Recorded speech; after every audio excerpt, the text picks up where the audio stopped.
कक्षा 10 की जो हमारी प्रश्नावली 6.3 है उसका अब हम पहला वाला क्वेश्चन इसमें बच्चों हम सॉल्व करते हैं। इसमें बताया गया है कि बताइए कि जो आकृति 6.34 यानी 6.34 यहाँ पर जो आपको ये जो कुछ फिगर्स यहाँ पर दिखाई दे रहे हैं 6.34 ये वाले फिगर्स ये वाले आपस में ये जो फिगर हैं जोड़े के साथ साथ, यानी फर्स्ट वाले क्वेश्चन में ये फिगर, सेकंड वाले क्वेश्चन में ये फिगर, थर्ड वाले क्वेश्चन में ये फिगर्स, फोर्थ वाले में ये, फिफ्थ वाले में ये और सिक्स्थ वाले में ये वाले जो आपको यहाँ पर कुछ जो युग्म दिए गए हैं, कुछ पेयर्स दिए गए हैं आपके त्रिभुजों के, इसमें आपको ये बताना है कि कौन सा वाला युग्म यानी कौन सा वाला पेयर यानी कौन सा वाला जोड़ा आपका समरूप है और कौन सा वाला जोड़ा आपका समरूप नहीं है।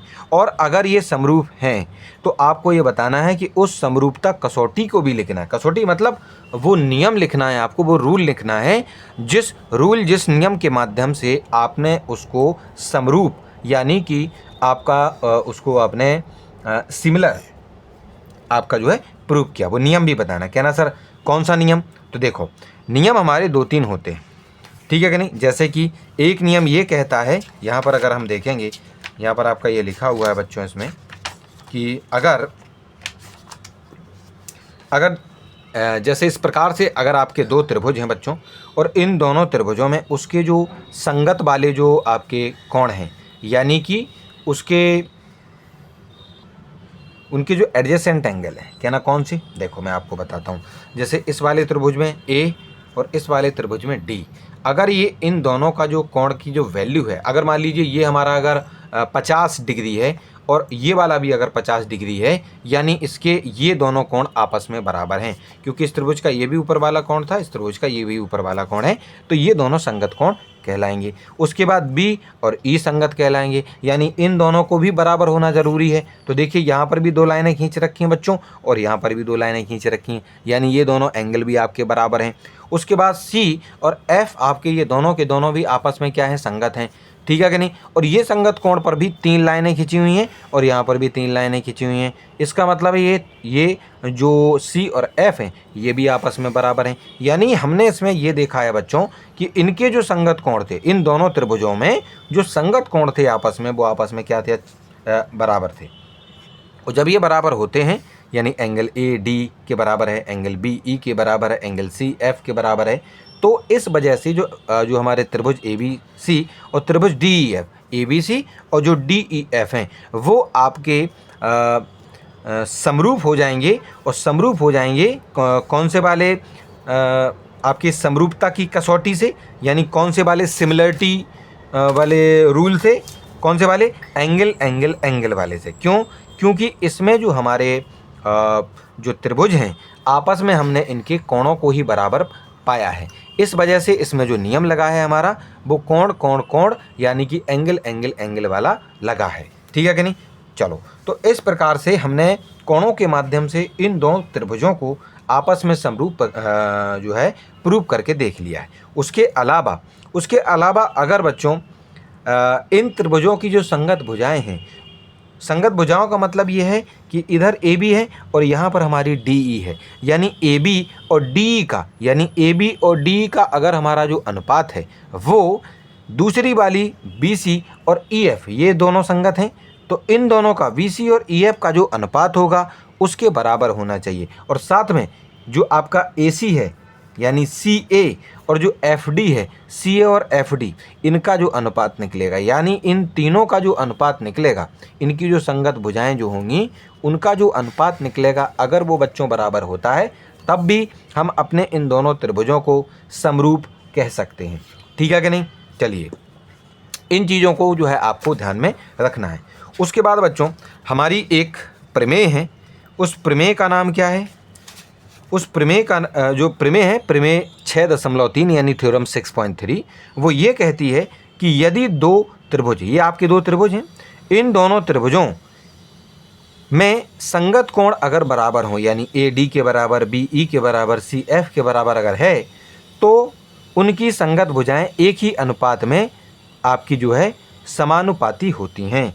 यानी कि अगर ये दोनों के दोनों त्रिभुज अगर हमारे सामने हैं और इनके कोण अगर बराबर हैं, तो अगर इनके कोण बराबर हैं इसका मतलब क्या हो जाएगा कि ये आपके समरूप हो जाएंगे, यानी ये सिमिलर हो जाएंगे। ठीक है कि नहीं? तो अगर ये सिमिलर हो जाते हैं तो हम क्या बोल सकते हैं कि इनकी जो संगत भुजाएं हैं इनका अनुपात आपस में बराबर हो जाता है। ठीक है कि नहीं? क्योंकि हम यहाँ पर भुजा वाला जो हमारा नियम था, जिसकी मदद से हम इन दोनों को समरूप प्रूफ कर रहे थे, और अगर हमें पहले से ये प्रूफ मिल जाए कि ये दोनों समरूप हैं तो क्या इनकी भुजाओं का अनुपात बराबर नहीं होगा? ठीक है कि नहीं? जस्ट इस नियम का थोड़ा सा उल्टा हम इसको कर देंगे, विलोम कर देंगे। ठीक है कि नहीं? तो वही हमारी ये आपकी जो प्रमेय है वो इसमें कहती है। चलिए,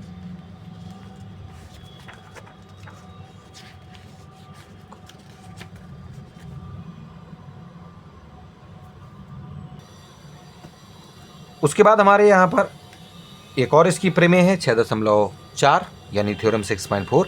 इसमें जो हमारी 6.3 थी प्रमेय, उसके जस्ट अपोजिट यानी उल्टा इसमें जो है, विलोम इसमें जो है बोला गया है। इसमें क्या कह दिया?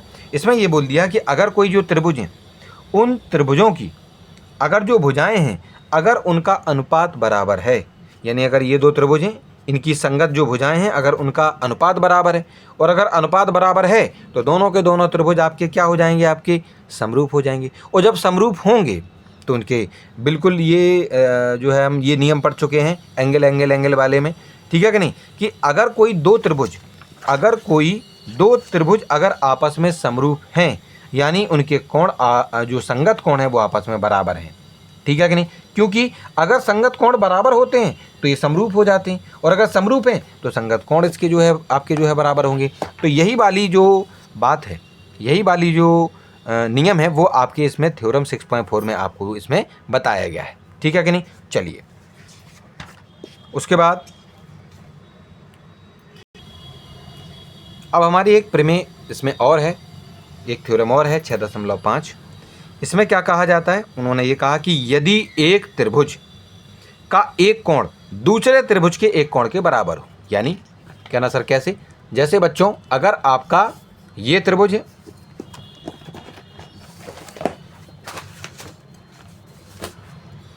ये वाला अगर त्रिभुज है आपका और ये वाला त्रिभुज है, अगर इन दोनों त्रिभुजों में ये ऊपर वाले कोण आपस में बराबर है, ये दोनों कोण अगर आपस में बराबर हैं, और साथ में इस कोण को बनाने वाली जो भुजाएं हैं, यानी जो एंगल ए है इसको बनाने के लिए इस भुजा और इस भुजा का उपयोग किया गया, और एंगल डी को बनाने के लिए इस ईडी और डीएफ भुजा का उपयोग किया गया, तो ये दोनों भुजाएं, इन दोनों भुजाओं का अनुपात, यानी कैसे? यानी ए बी और डी का अनुपात, यानी ए बी और डी का अनुपात, और साथ में ए सी और डी एफ का अनुपात, यानी ए सी और डी एफ का, ये लिखा हुआ ए सी और डी एफ का जो अनुपात है, अगर ये बराबर होते हैं, यानी इसमें दो चीज़ें हैं कि पहली बात तो कोण बराबर होने चाहिए आपके कोई एक, और फिर जो कोण आपस में बराबर थे उन्हीं कोणों को बनाने वाली ये जो दोनों भुजाएं हैं